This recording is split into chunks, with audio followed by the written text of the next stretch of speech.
লা ইয়াকুনু লিআহাদিকুম সালাসু বানাতিন, তোমাদের কারো যদি তিনটি কন্যা সন্তান থাকে, আও সালাসু আখাওয়াতিন, অথবা কারো যদি তিনটি বোন থাকে, ফায়ুহসিনু, যদি তিনটি কন্যা অথবা যার তিনটি বোন আছে তাদেরকে যদি সুন্দরভাবে লালন পালন করা হয়, তাদেরকে যদি সুন্দরভাবে আনন্দ চিত্তে তাদের বরণ পোষণ দিয়ে দেওয়া হয় এবং তাদেরকে লালন পালন করা হয়, তাহলে আল্লাহর রাসূল বলেন ইল্লা দাখালাল জান্নাহ।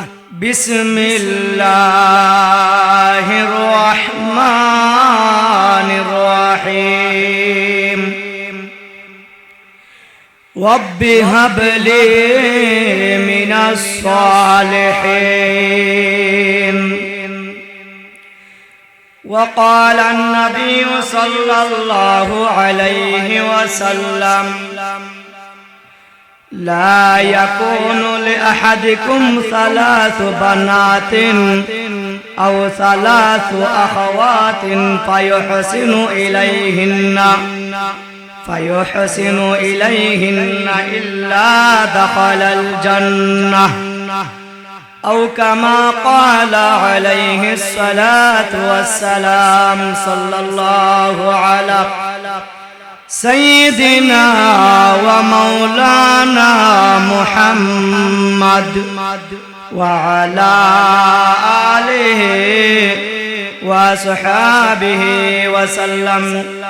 صلى الله على سيدنا ومولانا محمد وعلى آله وأصحابه وسلم. আমরা সকলে মুহাব্বতের সহিত দুরূদ ইব্রাহিমে পাঠ করি।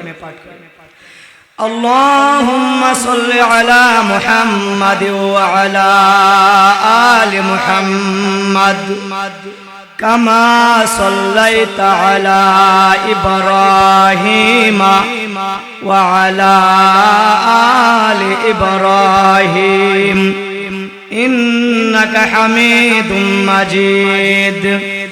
اللهم بارك على محمد وعلى آل محمد كما باركت على إبراهيم وعلى آل إبراهيم إنك حميد مجيد. तलवार बकट होके निकल मैदान आसिर, तलवार बकट होके निकल मैदान आसिर, दुश्मन के मुकाबिल तो लगा नाराए तकबीर, दुश्मन के मुकाबिल तो लगा नाराए तकबीर. तो मर्द मुसलमान हो, तो मर्द मुसलमान, तो मर्द मुसलमान हो, तो मर्द मुसलमान. एक हाथ में तलवार हो, एक हाथ में कुरान, एक हाथ में तलवार हो, एक हाथ में कुरान. अल्हम्दुलिल्लाह सुम्मा अल्हम्दुलिल्लाह.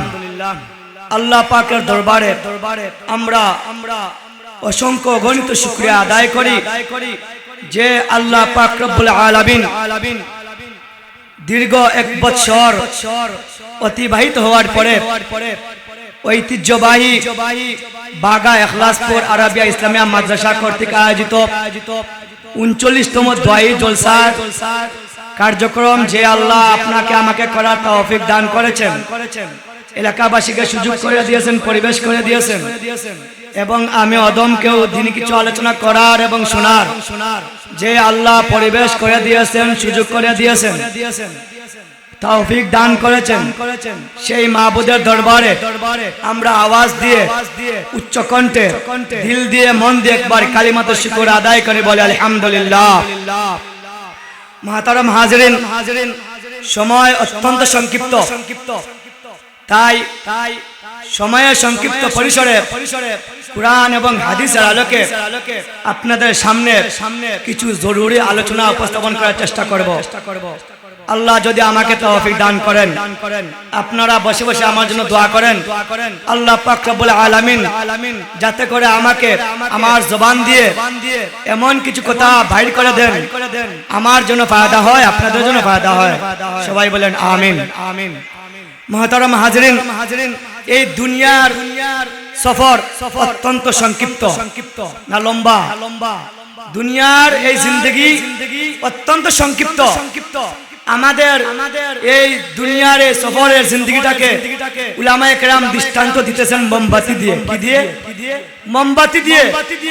মোমবাতির মধ্যে যদি আগুন জ্বালান তাহলে আস্তে আস্তে আস্তে জ্বলতেছে জ্বলতেছে আস্তে আস্তে এক পর্যায়ে মোমবাতিটা শেষ হয়ে যায়, না তাকে শেষ হয়ে যায়। ঠিক তদ্রূপভাবে আমাদের হায়াতের জিন্দেগিটা এরকমই, চলতেছি ফিরতেছি হাঁটতেছি খাইতেছি বসতেছি, একদিন ঠিক এই মোমবাতির মতো আমাদের জীবনটা শেষ হয়ে যাবে। কথা বলেন ঠিক কি? এই জন্য দিন শিখা, মাসলা মাসাইল শিখা এটা সবার জন্য ফরজ। ফরজ কি ফরজ না দুস্তার বুজুর্গ? সবার জন্য ফরজ। নবী আলাইহিস সালাম হাদিসের মধ্যে উল্লেখ করেছেন, তালাবুল ইলমি ফারিদাতুন আলা কুল্লি মুসলিম। নবী আলাইহিস সালাম বলেন, দ্বীনে ইলম তলব করা প্রত্যেক মুসলমানের উপর ফরজ। বলেন সুবহানাল্লাহ। তাহলে কোন মানুষ যদি ডাক্তার না হইতে পারে তাকে জিজ্ঞাসা করা হবে না, প্রশ্ন করা হবে না তুমি কেন ডাক্তার হইলা না। কোন মানুষ যদি ড্রাইভার নাও হতে পারে তাকে প্রশ্ন করা হবে না যে তুমি কেন ড্রাইভার হতে পারলা না। কোন মানুষ যদি কৃষক নাও হতে পারে তাহলে তাকে প্রশ্ন করা হবে না তুমি কেন কৃষক হইলা না। কোন মানুষ যদি ইঞ্জিনিয়ার হতে নাও পারে তাকে প্রশ্ন করা হবে না যে তুমি কেন ইঞ্জিনিয়ার হতে পারলা না। কোন মানুষ যদি পাইলট নাও হইতে পারে তাকে প্রশ্ন করা হবে না, তাকে জিজ্ঞাসা করা হবে না তুমি কেন পাইলট হইলা না। কিন্তু দিন না শিখলে, ইসলাম না শিখলে, জরুরতের দিন না শিখলে অবশ্যই কাল হাসরের ময়দানে আপনাকে আমাকে জবাব দিতে করতে হবে কি হবে না দুস্তার বুজুর্গ? এই জন্য নবী আলাইহিস সালাম বলেন, তালাবুল ইলমি ফারিদাতুন আলা কুল্লি মুসলিম। দ্বীনে ইলম তলব করা প্রত্যেক মুসলমানের উপর ফরজ। এই জন্য সবার জন্য ফরজ, শিক্ষিত অশিক্ষিত, ধনী গরিব সবার জন্য দিন শিক্ষা ফরজ। ইসলামের ফরজ মাসলাগুলো জানা ফরজ। কারণ যদি আমরা দিন না জানি, ইসলাম না জানি তাহলে আমরা পৃথিবীতে চলে আমাদের কষ্ট হবে কি হবে না? তো যাই হোক, আল্লাহ আমাদের সবাইকে জরুরতের দিন যেন আমরা জেনে এর উপর আমল করতে পারি। আল্লাহ আমাদের সকলকে তৌফিক দান করেন। সবাই বলেন আমিন। তো মুহতারাম হাজিরিন, আমি আপনাদের সম্মুখে কালামুল্লাহ শরীফ থেকে একটি আয়াত তেলাওয়াত করেছি এবং প্রিয় নবী হযরত মুহাম্মদ মুস্তাফা সাল্লাল্লাহু আলাইহি ইসলামের অসংখ্য হাদিস থেকে এখানে হাদিসও পাঠ করেছি। এই আয়াত এবং হাদিসকে সামনে রেখে অতি সংক্ষিপ্ত সময়ে যে বিষয়টি নিয়ে আপনাদের সম্মুখে আলোচনা করতে চাই সে বিষয়টি হলো কন্যা সন্তানকে লালন পালন করলে কি ফায়দা, কি ফজিলত, আল্লাহ আমাদেরকে কি পুরস্কার দান করবেন সে বিষয়টি নিয়ে আলোচনা করার ইচ্ছা করেছি। আপনারা শুনতে রাজি আছেন তো? ইনশাআল্লাহ। আল্লাহ আমাদের তৌফিক দান করেন। সবাই বলেন আমিন। তো মুহতারাম হাজিরিন, আসুন আমরা আলোচনা শুরু করি। কন্যা সন্তানদের প্রতিপালনের ফজিলত সম্পর্কে আমার আল্লাহর রাসূল হাদিসের মধ্যে উল্লেখ করেন। قال النبي صلى الله عليه وسلم لا يكون لأحدكم ثلاث بنات أو ثلاث أخوات فيحسن إليهن إلا دخل الجنة। سبحان الله। আল্লাহ রাসূল বলতেছেন, লা ইয়াকুনু লিআহাদিকুম সালাসু বানাতিন, তোমাদের কারো যদি তিনটি কন্যা সন্তান থাকে, আও সালাসু আখাওয়াতিন, অথবা কারো যদি তিনটি বোন থাকে, ফায়ুহসিনু, যদি তিনটি কন্যা অথবা যার তিনটি বোন আছে তাদেরকে যদি সুন্দরভাবে লালন পালন করা হয়, তাদেরকে যদি সুন্দরভাবে আনন্দ চিত্তে তাদের ভরণ পোষণ দিয়ে দেওয়া হয় এবং তাদেরকে লালন পালন করা হয়, তাহলে আল্লাহর রাসূল বলেন ইল্লা দাখালাল জান্নাহ, তাহলে ওই অভিভাবকরা পিতামাতা জান্নাতে যেতে পারবে, বলেন সুবহানাল্লাহ। তাহলে কারো পিতার যদি 3 কন্যা থাকে অথবা কারো মানুষের যদি 3 বোন থাকে আর ওই পিতা যদি 3 কন্যাকে সুন্দরভাবে মমতা সুলভ আচরণ দিয়ে সুন্দর আচরণ দিয়ে তাদেরকে লালন পালন করে, অথবা যার 3 জন বোন আছেন 3টি বোন আছে ওই 3 বোনকে যদি সুন্দরভাবে মমতা সুলভ আচরণ দিয়ে মায়া মোহাব্বত করে ভরণ পোষণ দিয়ে লালন পালন করে, তাহলে নবী আলাইহিস সালাম বলেন ইল্লা দাখালাল জান্নাহ, আমরা জান্নাতের মালিক হয়ে যাব, বলেন সুবহানাল্লাহ। এই হাদিসে লা ইয়াকুনু লিহাদিকুম সালাতু বানাতিন আও সালাতু আখাওয়াতিন ফায়ুহসিনু ইলাইহিন্না ইল্লা দাখালাল জান্নাহ, এই হাদিসে 3 জনের কথা উল্লেখ করা হয়েছে। অন্য হাদিসে 2 জনের কথা, আর এক হাদিসে 1 জনের কথা উল্লেখ করা হয়েছে। যেমন কুলনা ওয়া সিনতাইন ক্বালা ওয়া সিনতাইন ক্বালা কুলনা ওয়া ওয়াহিদুন ক্বালা ওয়া ওয়াহিদুন। এক হাদিসে 1 জনের কথা বলা হয়েছে, আরেক হাদিসে 2 জনের কথা বলা হয়েছে। কুলনা ওয়া সিনতাইন ক্বালা ওয়া সিনতাইন কুলনা ওয়া ওয়াহিদুন ক্বালা ওয়া ওয়াহিদুন। সাহাবায়ে কেরামগণ বললেন যে আমরা নবীজিকে প্রশ্ন করলাম, ওগো নবীজি, কোন মানুষের যদি 3 জন কন্যা না থাকে, কারো 1 জন কন্যা আছে অথবা কারো 2 জন কন্যা আছে, তাহলে সে কি সমান সব পাইবে? সমান সব পাইবে? সাহাবায়ে কেরাম রাদিয়াল্লাহু তাআলা আনহুদেরকে আল্লাহর রাসূল উত্তর দিলেন, হ্যাঁ, তারাও সমান সব পাইবে। যার 3টি কন্যা সন্তান নাই, 2 জন আছে অথবা 1 জন আছে, যদি ওই 2 জন 1 জন হোক 2 জন হোক 1 জনই মনে করেন, যদি সুন্দরভাবে মমতা সুলভ আচরণ দিয়ে তাদেরকে লালন পালন করে, আনন্দ চিত্তে লালন পালন করে, তাহলে 3 কন্যার লালন পালনের যে সওয়াব আল্লাহ তাআলা দান করবেন। 1 কন্যাকে যদি কেউ লালন পালন করে আল্লাহ তাআলা তাকে সমান সওয়াব দান করবেন, বলেন সুবহানাল্লাহ। তাহলে কন্যা সন্তানদেরকে ইসলাম কত সম্মান দিয়েছে, কত মর্যাদা দিয়েছে। পুরুষদেরকে এত সম্মান দেওয়া হয় নাই, কারণ নারীরা সমাজে অবহেলিত। অনেক মানুষ আছে যদি কন্যা সন্তান জন্মগ্রহণ করে তাহলে অসন্তুষ্ট প্রকাশ করে, আছে না নাই? অসন্তুষ্ট প্রকাশ করে, মন অসন্তুষ্ট হয়ে যায়, বেজার হয়ে যায়, কেন কন্যা সন্তান হইল। অনেক মানুষ আছে রাগে বশবর্তী হয়ে আল্লাহর বিরুদ্ধে কথা বলতে শুরু করে। এই জন্য কন্যা সন্তান হলো নিয়ামত, কন্যা সন্তান হলো নিয়ামত। ইসলাম নারীদেরকে, কন্যা সন্তানদেরকে কত সম্মান দিয়েছে, কত মর্যাদা দিয়েছে। নবী আলাইহিস সালাম বলেন যে যে নারী বাচ্চা প্রসবকালে মারা গেল ওই নারী শহীদ মর্যাদা লাভ করলো, বলেন সুবহানাল্লাহ। তাহলে এটা নারীর সম্মান নয় কি? বাচ্চা প্রসবকালে মা মারা গেছে, তার মর্যাদা হলো শহীদ মর্যাদা, বলেন সুবহানাল্লাহ। নবী আলাইহিস সালাম আরো বলতেছেন, নারীদের মর্যাদা বুঝাই থেকে আল্লাহ রাসূল আরো বলতেছেন, আরো হাদিসে উল্লেখ আছে, কোন নারীর গর্ভে সন্তান যদি অকালে মারা যায় না, গর্ভে থাকা অবস্থায় মারা যায় কিনা যায় না। কোন নারীর সন্তান যদি গর্ভে থাকাকালীন মৃত্যুবরণ করে, ওই সময় যদি মা বাবা ধৈর্য ধারণ করে, তাহলে ওই সন্তান মাকে টেনে টেনে জান্নাতে নিয়ে যাবে, বলেন সুবহানাল্লাহ। তাহলে এটা মহিলাদের সম্মানের কথাই তো বলা হয়েছে, কত সম্মান আল্লাহ পাক রব্বুল আলামিন দিয়েছেন।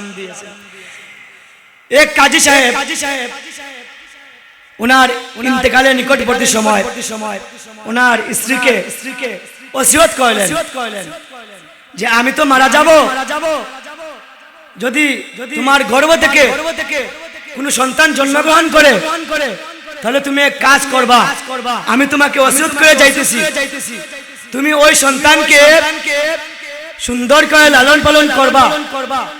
যখন সে দ্বীন এবং ইসলাম যখন সে মক্তবে যাওয়ার উপযুক্ত হয়ে যাবে তার বয়স, তখন তুমি যে কোনো একজন মক্তবের উস্তাদের কাছে নিয়ে যাইবা এবং তাকে দ্বীনি ইলম কোরআনের শিক্ষায় সুশিক্ষিত করবা।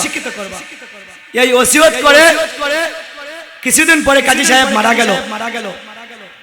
ওই কাজী সাহেব ওসিয়ত করে দেওয়ার পর কিছুদিন পরে কাজী সাহেবের স্ত্রীর গর্ভ থেকে একজন পুত্র সন্তান জন্মগ্রহণ করল। যখন বাচ্চার বয়স উপযুক্ত বয়স হইল, ও কাজী সাহেবের স্ত্রী স্বামীর কথা, স্বামীর ওয়াদা রক্ষা করার জন্য একজন মক্তবের উস্তাদের কাছে নিয়ে গেলেন। ওই কাজী সাহেবের স্ত্রী স্বামীর ওসিয়তের কথা বললেন, সম্পূর্ণ ঘটনাগুলো বললেন। উস্তাদের কাছে যখন বাচ্চা লেখাপড়া করতেছে, যখন কোরআন শিখতেছে, বাচ্চা যখন পড়া শুরু করলো, বিসমিল্লাহির রাহমানির রাহিম, বাচ্চা এদিকে পড়া শুরু করলো, আর এইদিকে আল্লাহ রাব্বুল আলামিন ফেরেশতাদেরকে ঘোষণা দিতেছেন, ও আমার ফেরেশতারা রে, অমুক কাজী সাহেব তার বদ আমলের কারণে কবরের মধ্যে আযাবে গ্রেফতার আছে, তোমরা যাও, জলদি করে যাও। অমুক কাজী সাহেবের সন্তান আমার নাম লইতেছে, যে সন্তান আমার নাম লইতেছে ওই সন্তানের বাবাকে আযাব দিতে আমার লজ্জাবোধ হয়। বলেন সুবহানাল্লাহ। তোমরা যাও, তাড়াতাড়ি যাও, তাকে আযাব থেকে মুক্ত করো। তাহলে এই সংক্ষিপ্ত ঘটনাটা আমরা কি বুঝলাম? যদি আপনার আমার ছেলেকে আলিম বানাই, যদি আপনি আমার ছেলেকে হাফিজ বানাই, যদি আপনার আমার মেয়েকে আলিমা বানাই, বাগা ইখলাসপুর আরবিয়া ইসলামিয়া মাদ্রাসার মতো মাদ্রাসায় আমার সন্তানদেরকে দেই, হাফিজ বানাই, আলিম বানাই, আমার মেয়েদেরকে দেই, আলিমা বানাই, তাহলে ওই সন্তানদের দ্বারা আমাদের নাজাতের ইসলাহ হবে কি হবে না? বিস্তার বুঝুন। এই কাজী সাহেবের ঘটনাটা আমরা কি বুঝলাম? এই জন্য সন্তানদেরকে যদি ভালো মানুষ বানাইতে হয়, সন্তানদেরকে যদি বড় আলিম বানাইতে হয়, সন্তানদেরকে যদি বড় আলিমা বানাইতে হয়, তাহলে অভিভাবকরা দুটি কাজ করতে হবে। কয়টি কাজ? দুটি কাজ করতে হবে। বাচ্চাদের ভবিষ্যৎ নষ্ট হয় দুটি কারণে। কয়টি কারণে? আমার সাথে কথা বলবেন। বাচ্চাদের ভবিষ্যৎ নষ্ট দুটি কারণে। শুনতে রাজি আছেন? বাচ্চাদের ভবিষ্যৎ নষ্ট হয় দুটি কারণে। কয়টি কারণে? বাচ্চাদের ভবিষ্যৎ নষ্ট হয় দুটি কারণে। মোবাইল বা টিভির কারণে। মোবাইল বা টিভির কারণে। মোবাইল বা টিভির কারণে। মা বাবা গুরুত্ব না দেওয়ার কারণে। এই দুটি কারণে বাচ্চাদের ভবিষ্যৎ নষ্ট হয়। বাচ্চা লেখাপড়া করতেছে কিনা, আমি মা বাবা, আমার অভিভাবক, বড় ভাই, বড় বোন, পিতা মাতা, এদিকে আমার নজর নাই। ছেলে মেয়েরা মোবাইল নিয়ে টিপতেছে, সময় কাটাইতেছে। লেখাপড়া কই, বই কই, আর মোবাইল কই। এই জন্য বাচ্চাদের ভবিষ্যৎ নষ্ট হয় দুটি কারণে। মোবাইল বা টিভির কারণে, মা বাবা গুরুত্ব না দেওয়ার কারণে। মা বাবার গুরুত্ব নাই। পরীক্ষার সময় আইছে, ছেলে মেয়েদেরকে পাঠাইয়া দেয় নানা বাড়ি, বিবাহ সাথীতে পাঠাইয়া দেয়, অমুকের বাড়িতে পাঠাইয়া দেয়, কিন্তু ছেলে মেয়েদের ভবিষ্যতের চিন্তা, তারা লেখাপড়া করে মানুষ হবে, বড় আলিম হবে, বড় আলেমা হবে, এতে নিয়ে আমাদের কোনো টেনশন নেই, কোনো মাথা ব্যথা নাই। এরকম হয় কিনা? হয় কিনা? এই জন্য বাচ্চাদের ভবিষ্যৎ নষ্ট হওয়ার অন্যতম দায়ী হলাম আমরা অভিভাবক। পরীক্ষার সময় আসছে, লেখাপড়া করবে, মাদ্রাসায় যাবে, কিন্তু মাস যায়, ছাত্ররা অনুপস্থিত, ছাত্রী অনুপস্থিত, সন্তান অনুপস্থিত, মেয়ে অনুপস্থিত। এরকম লেখাপড়া হয় না দোস্ত বুজুর্গ। এই জন্য বলা হয় যে বাচ্চাদের ভবিষ্যৎ নষ্ট হয় দুটি কারণে। এক নম্বর হচ্ছে মোবাইল বা টিভির কারণে, দুই নম্বর হচ্ছে মা বাবা গুরুত্ব না দেওয়ার কারণে। এই জন্য আমরা মোবাইল দিব না, টিভির সম্মুখে আমরা রাখবো না, টিভির কোন পরিবেশ আমাদের ঘরে রাখবো না, পারবো না ইনশাআল্লাহ। এবং গুরুত্ব দিতে হবে, যে একটা টার্গেট থাকতে হবে।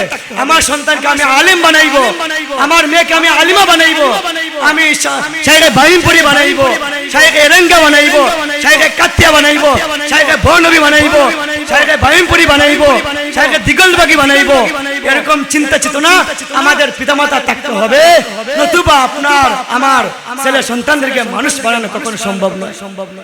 অভাব অনটন আসবেই, অভাব থাকবে, ঠিক মতো খাতা দিতে পারবেন না, ঠিক মতো পরীক্ষার ফিস দিতে পারবেন না, অভাব থাকবেই। আমি আমার কথাই বলতেছি, আমি যখন মাদ্রাসায় লেখাপড়া করি, স্কুলের 5 থেকে আমি মাদ্রাসায় গিয়ে ভর্তি হই। আমি প্রাথমিক অবস্থায় দুস্তা বুজুর্গ আমি মাদ্রাসায় ভর্তি হয়েছি, আমার একটা পাঞ্জাবি ছিল না, একটা টুপি ছিল না। আমি বহুদিন যাবত একটা গেঞ্জি একটা লুঙ্গি পরিধান করে মাদ্রাসা যাতায়াত করছি। আমাদের কটালপুর থেকে ফাতিশা বিলাসপুর থেকে কটালপুর বাজারে আমি মাদ্রাসায় হেঁটে হেঁটে আসতাম। ভাড়া নাই, টাকা পয়সা নেই, অভাব আসবে, পরিবার থেকে ঠিক মতো বোর্ডিং এ খরচ দিতে পারতো না, মাদ্রাসায় থেকে বাড়িতে আসতাম, ভাড়া দেওয়ার কোনো পরিবেশ ছিল। এই জন্য অভাব আসবে। আপনার ছেলে সন্তানদেরকে মানুষ বানাইতে হলে কষ্ট করতে হবে। কষ্ট অভিভাবকদের, পিতামাতার গার্জিয়ান, যদি গার্ডিয়ান পিতামাতার অভিভাবকের যদি পুরোপুরিভাবে ছেলে সন্তানদের প্রতি কঠোরতা থাকে, তাহলে ওই ছেলে মেয়েদেরকে আপনারা মানুষ বানাইতে পারবেন। আল্লাহ আমাদের সকলকে তৌফিক দান করেন। তাহলে আপনার আমার ছেলে মেয়েদেরকে বেশি বেশি এই বাগা ইখলাসপুর আরবি ইসলামিয়া মাদ্রাসার নুরানি কিন্ডারগার্টেনের মতো মাদ্রাসায় আপনার আমার 6 বছরের 7 বছরের বাচ্চাকে ভর্তি করাইব তো ইনশাআল্লাহ। এই বাচ্চারা এসে অজুর ফরজ শিখবে, নামাজের ফরজ শিখবে, নামাজের বাইরে এবং ভিতরে কয় ফরজ শিখবে। বাচ্চারা নুরানি মাদ্রাসায় বাগা ইখলাসপুর আরবি ইসলামিয়া মাদ্রাসার মতো মাদ্রাসায় এসে নুরানি শিক্ষকদের মাধ্যমে তারা শিক্ষা দেয়, ওনারা শিক্ষা দেন, বাচ্চা শিখে নামাজের বাহিরে এবং ভিতরে 13 ফরজ, নামাজের বাহিরে 7 ফরজ, শরীর পাক, কাপড় পাক, নামাজের জায়গা পাক, 70 ডাকা, কিবলামুখী হওয়া, ওয়াক্তমতো নামাজ পড়া, নামাজের নিয়ত করা, নামাজের ভিতরে 6 ফরজ, তাকবীরে তাহরিমা বলা, খাড়া হইয়া নামাজ পড়া, কেরাত পড়া, রুকু করা, 2 সিজদা করা, আখেরি বৈঠক। এভাবে আপনার আমার বাচ্চারা সকালে এসে নুরানি শিক্ষকদের মাধ্যমে নামাজের বাইরে এবং ভিতরে ফরজ শিখে। তাহলে আপনার ছেলে মেয়েদেরকে স্কুলে পড়ান, আমাদের কোনো বাধা নেই। আপনার ছেলে মেয়েদেরকে ডাক্তার বানান, আমাদের কোনো বাধা নেই। আপনার ছেলে মেয়েদেরকে ইঞ্জিনিয়ার বানান, আমাদের কোনো বাধা নেই। আপনার ছেলে মেয়েদেরকে নার্স বানান, আমাদের কোনো বাধা নেই। আপনার ছেলে মেয়েদেরকে কেজি স্কুলেতে পড়ান, আমাদের কোনো বাধা নেই।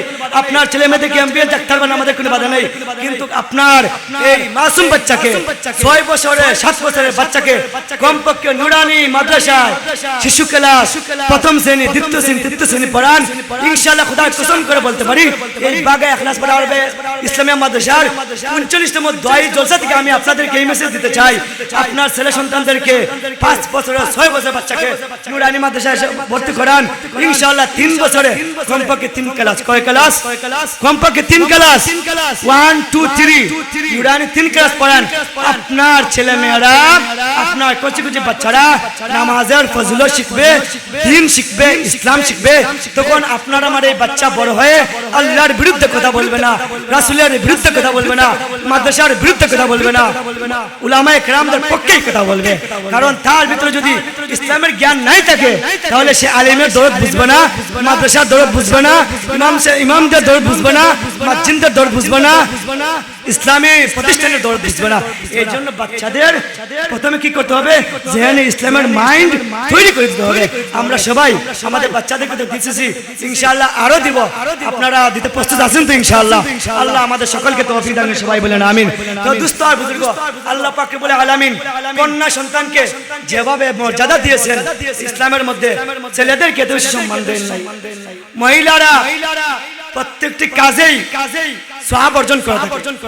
মহিলারা যদি বাচ্চার কারণে মা রাত জাগে, নতুন বাচ্চা হয়েছে, জন্ম হয়েছে, বাচ্চার কারণে মা ঘুমাইতে পারে না, এরকম আছে না নাই? বাচ্চার কারণে মা ঘুমাইতে পারে না, রাত জাগতেছে ঘুমায় না। এই রাত জাগার কারণে ওই মহিলা 70টি গোলাম আজাদ করার সওয়াব ওই মহিলা লাভ করবে। বলেন সুবহানাল্লাহ, আরো জোরে সুবহানাল্লাহ, আলহামদুলিল্লাহ, আল্লাহু আকবার।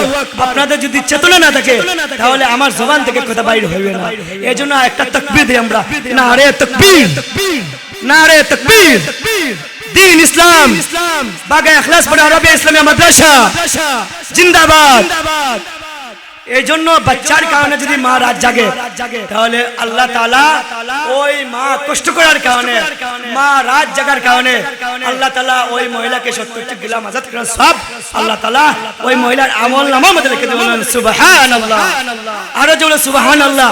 সুবহানাল্লাহ বললে গুনাহ হবে না দোস্ত? সুবহানাল্লাহ বললে সওয়াব হবে, আলহামদুলিল্লাহ বললে সওয়াব হবে, আল্লাহু আকবার বললে সওয়াব হবে, হ্যালো বললে সওয়াব হবে, হ্যালো বললে সওয়াব হবে না, সালাম দিলে সওয়াব হবে। হ্যাঁ, আল্লাহ আমাদেরকে তৌফিক দেন, সবাই বলেন আমিন। এইজন্য দোস্ত বুজুর্গ আরো নবী আলাইহিস সালাম আরো বলেন যে মহিলা যদি রান্না বান্না করার সময় কষ্ট করে তাহলে এই রান্না বান্না করতে গিয়ে যে কষ্ট হয় আল্লাহ পাক রব্বুল আলামিন ওই মহিলার আমলনামা আমাদের সব লিখে দিবেন। বলেন সুবহানাল্লাহ। শুধু তাই নয় দোস্ত বুজুর্গ, মহিলারা বাচ্চাদেরকে গোসল করাইতেছে, এই গোসল করাইতেছে, তেল মাখাইতেছে, জুতা পরিধান করাইতেছে, পাঞ্জাবি পরিধান করাইতেছে। এর বদৌলতে আল্লাহ পাক রব্বুল আলামিন ওই মহিলার আমলনামায় সব লিখে দিবেন। সুবহানাল্লাহ। মহিলারা রান্না বান্না আমাদের কষ্ট করতেছে, সবের অধিকার হয়ে গেছে। বলেন সুবহানাল্লাহ। মহিলারা বাচ্চাদেরকে গোসল করাইতেছে, সবের অধিকার হয়ে গেছে। মহিলারা বাচ্চাদেরকে সুন্দর করে কাপড় পরিধান করায় মাদ্রাসা পাঠাইতে সবের অধিকার হয়ে গেছে। মহিলারা ঘরের মধ্যে বিছনা পরিষ্কার করতেছে, সবের অধিকার হয়ে গেছে। মহিলারা স্বামীর খেদমত করতেছে, সবের অধিকার হয়ে গেছে। মহিলারা স্বামীর লুঙ্গি ধুয়ে দিতেছে, সবের অধিকার হয়ে গেছে। মহিলারা স্বামীর পাঞ্জাবি ধুয়ে দিতেছে, সবের অধিকার হয়ে গেছে। বলেন সুবহানাল্লাহ। তাহলে মহিলারা এই রান্না বান্না করার সময় কি কষ্ট এটা আমরা বুঝবো না। বিবি সাহেবাদেরকে জিজ্ঞাসা করবেন তুমি যে রান্না করতেছো কি পরিমাণ কষ্ট। কিন্তু ও মহিলারা মাইকের আওয়াজ যত দূর পর্যন্ত যাইতেছে, আপনারা যে কষ্ট করতেছেন, বাচ্চার কারণে ঘুমাইতে পারতেছেন না, রাত জেগে কষ্ট করতেছেন, রান্না বান্না করতেছেন, স্বামীর খেদমত করতেছেন, ঘর গুছাইতেছেন, বিছনা পরিষ্কার করতেছেন, মহিলাদের ঘরের মধ্যে যত কাজকর্ম করে আল্লাহ পাক রব্বুল আলামিন এর বদৌলতে প্রত্যেকটি কাজের বদৌলতে এক একটি সওয়াব আল্লাহ তাআলা তার আমলনামার মধ্যে লিখে দেবেন। সুবহানাল্লাহ। এই জন্য মহিলাদেরকে কত সম্মান দান করেছে। এই জন্য নেক আওলাদের জন্য দোয়া করা, কি করা নেক আওলাদের জন্য দোয়া করা। আমি আমার খুতবার পাঠকৃত আয়াতে তেলাওয়াত করেছি, আউযু বিল্লাহি মিনাশ শাইতানির রাজিম, রব্বি হাবলি মিনাস সালিহিন। নেক সন্তানদের জন্য দোয়া করা। নেক সন্তান দরকার আছে, কি আছে? দরকার আছে না নাই? যদি নেক সন্তান আমরা রেখে যাই তাহলে পিতামাতার জন্য দুনিয়াবি ফায়দা কয়েকটা ফায়দা আছে। বলবো আপনারা শুনতে রাজি আছেন? যদি আমরা সন্তানদেরকে এই দুনিয়াতে রেখে যাই তাহলে কয়েকটি ফায়দা আছে। তার মধ্যে থেকে অন্যতম ফায়দা হলো সবচেয়ে বেশি মা বাবা যখন অসুস্থ হয় খেদমত করবে আপনার নিজ সন্তান। কথা বলেন ঠিক কি? আপনার সন্তান সব সময় অনুগত্যশীল হবে। আপনার সন্তান আপনার জন্য খেদমত করবে। আর অনেক ফায়দা আছে দোস্ত বুজুর্গ। সময় সংক্ষিপ্ত, এই জন্য কথা বলা সম্ভব হবে না যখন বক্তা চলে আসছেন স্টেজের মধ্যে। তাই আমি মুনাসিব মনে করি না আর আলোচনা দীর্ঘায়িত করা। কারণ মাশাআল্লাহ আলহামদুলিল্লাহ আমাদের জালালাবাদ মিডিয়ার একজন মালিক উনি মাদ্রাসা 10 টাকা দান করেছেন। একটা তাকবীর দরকার নারে তাকবীর। দ্বীন ইসলাম বাগা ইখলাসপুর আরবিয়া ইসলামিয়া মাদ্রাসা আল্লাহ কবুল ফরমাও, মঞ্জুর ফরমাও। বান্দার জমি হাজত পুরা করিয়া দাও মাওলা। আয় আল্লাহ তোমার বান্দা বাগা ইখলাসপুর আরবিয়া ইসলামিয়া মাদ্রাসা দোয়াই জলসা 10 টাকা দান করছেন। আল্লাহ দানের উসিলায় তোমার বান্দা যত মানুষ কবর বসে হয়ে গেছেন, মোলা তুমি এই দানের উসিলাতে মাফ জান্নাত নসিব ফরমাও। সবাই বলেন আমিন। এজন্য এই মাদ্রাসার মধ্যে আমরা দান করব দোস্ত বুজুর্গ মাদ্রাসা দান করবা সদাগর তারুতুল বালা দান সদকা করলে বিপদ আপদ দূর হয় আমরা তো সম্পদ ব্যয় করি না আমাদের যুগ কমে যায় খোদার কসম করে বলতেছি খোদার কসম করে বলতে পারি এক দান করবেন আরেক দিকে আপনার আল্লাহ তাআলা অন্য রাস্তা আপনাকে করবেন টাকা পয়সা বাড়ায় দিবেন সম্পদ বাড়ায় দিবেন দোস্ত বুজুর্গ এজন্য আমরা দান করব তো ইনশাআল্লাহ আল্লাহ আমাদেরকে তৌফিক দান করেন সবাই বলেন আমিন